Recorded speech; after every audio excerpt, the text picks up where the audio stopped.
cada dia, nossa sociedade passa por mudanças, seja no âmbito tecnológico, nas suas formas de se comunicar e de pensar.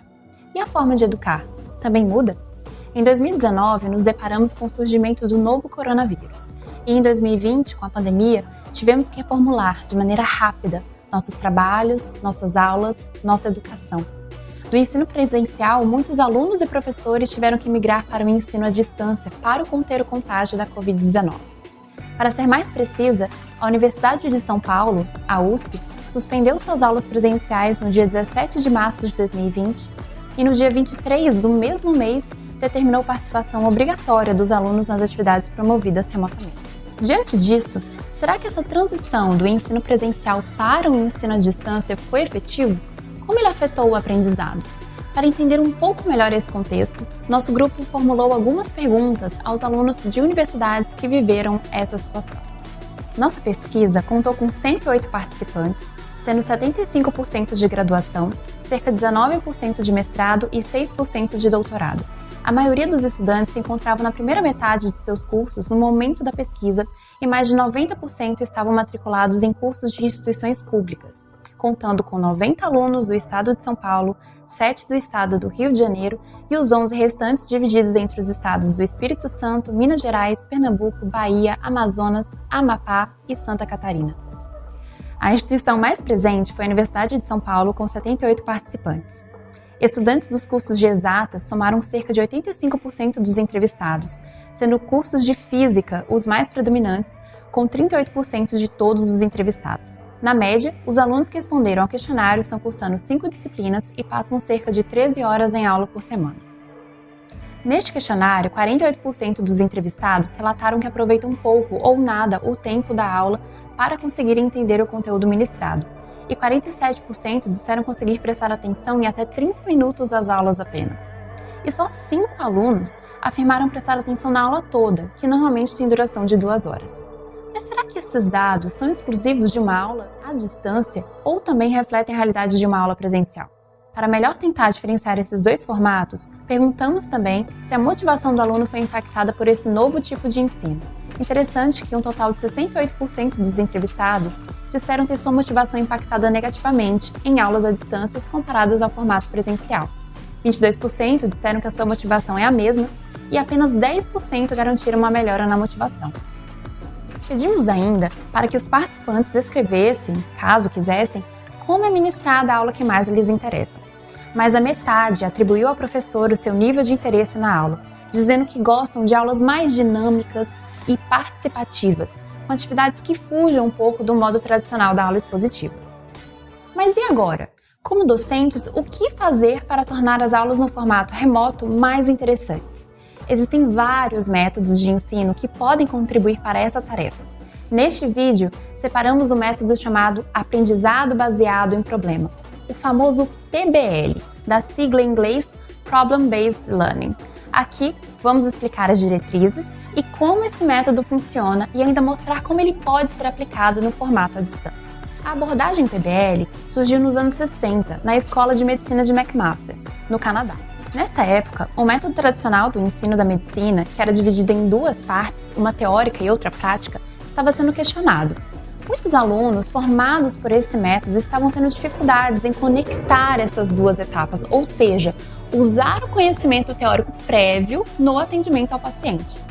Neste contexto, o PBL veio para melhor mesclar essas 2 partes do aprendizado, fundamentando-se na resolução de problemas com o intuito de iniciar, enfocar e motivar os alunos. Bom, e o que é PBL? O PBL é uma das tantas estratégias de ensinagem. Traduzindo, é uma prática em educação que envolve tanto a ação de ensinar quanto a de aprender. O processo PBL, em geral, pode ser dividido em uma sequência de 7 etapas. Primeiro, um caso potencialmente problemático é apresentado aos alunos. Nessa primeira etapa, todos os conceitos e termos devem ser elucidados pelo docente para que todos os alunos possam compreender as informações fornecidas. Em seguida, na segunda etapa, os alunos se reúnem em grupos para definirem juntos um problema e compartilharem suas sugestões de interpretação desse problema. Essa etapa de definição do problema diante do cenário apresentado aos alunos é importante, já que muitos profissionais têm dificuldades em resolver problemas exatamente por não conseguir defini-los. Com o problema definido, na terceira etapa, os alunos então devem realizar o levantamento de soluções hipotéticas. As hipóteses devem ser organizadas, analisadas, sintetizadas e registradas entre os membros do grupo. A discussão dessas ideias pelo grupo nos leva à quarta etapa, que envolve a formulação e a divisão dos objetivos de aprendizagem entre os membros. Esses objetivos de aprendizagem são os conteúdos que deverão ser estudados para validar ou não as hipóteses. Depois disso, vem a quinta etapa, que é a busca por referências bibliográficas que possam responder às perguntas dos objetivos de aprendizagem. Já na sexta etapa, os alunos iniciam um processo de estudo individual ou em dupla, cuja finalidade é o aprendizado dos conceitos disciplinares relativos aos seus respectivos objetivos de aprendizagem. Na sétima e última etapa, o grupo então volta a se reunir para discutir com a finalidade de reinterpretar o problema contando com os novos conhecimentos adquiridos, e também com a finalidade de construir uma solução conjunta do problema que é obtida a partir dessa socialização do conhecimento adquirido individualmente.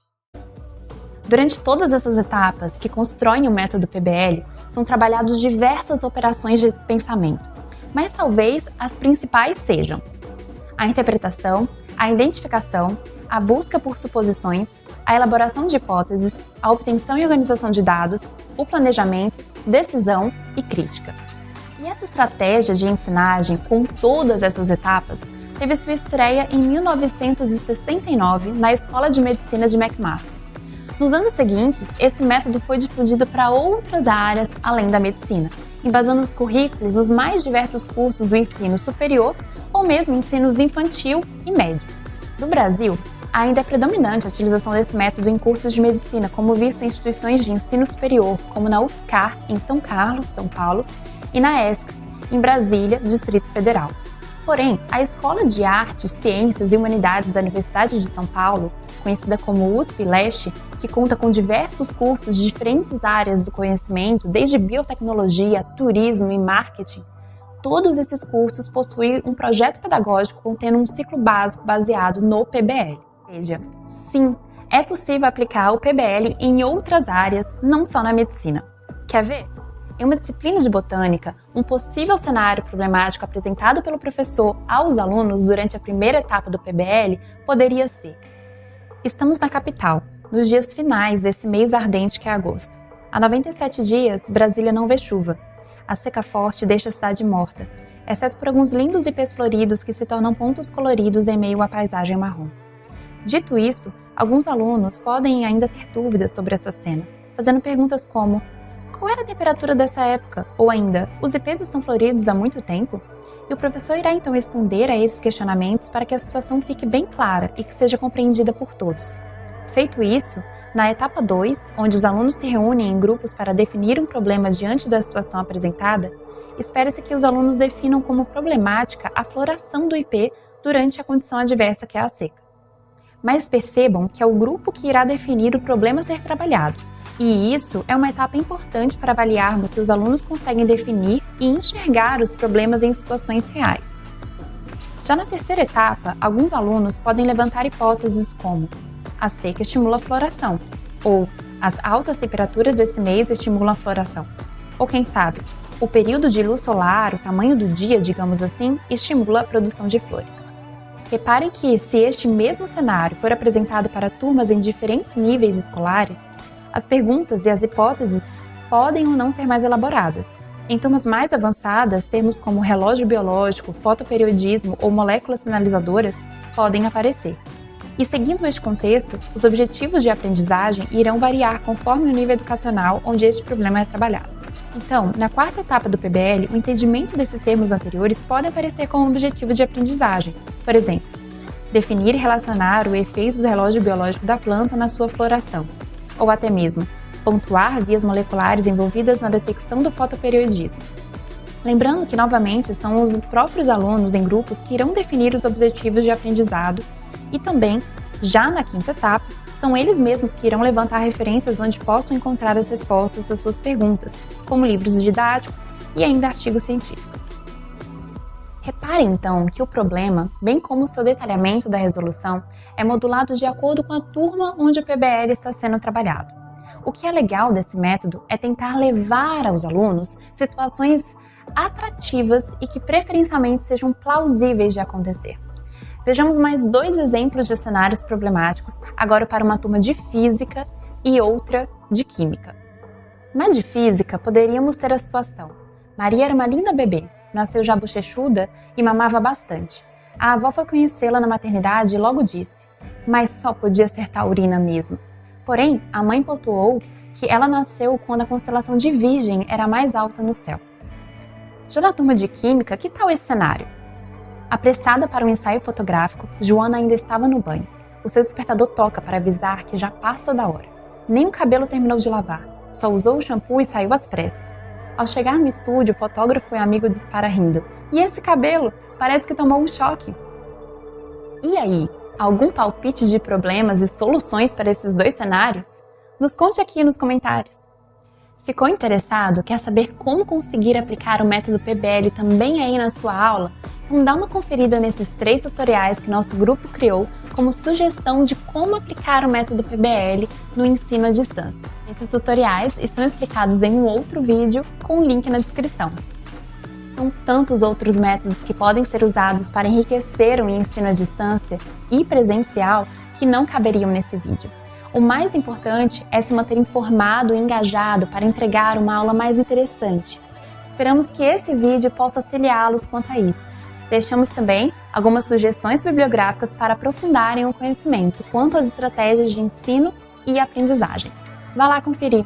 Obrigada!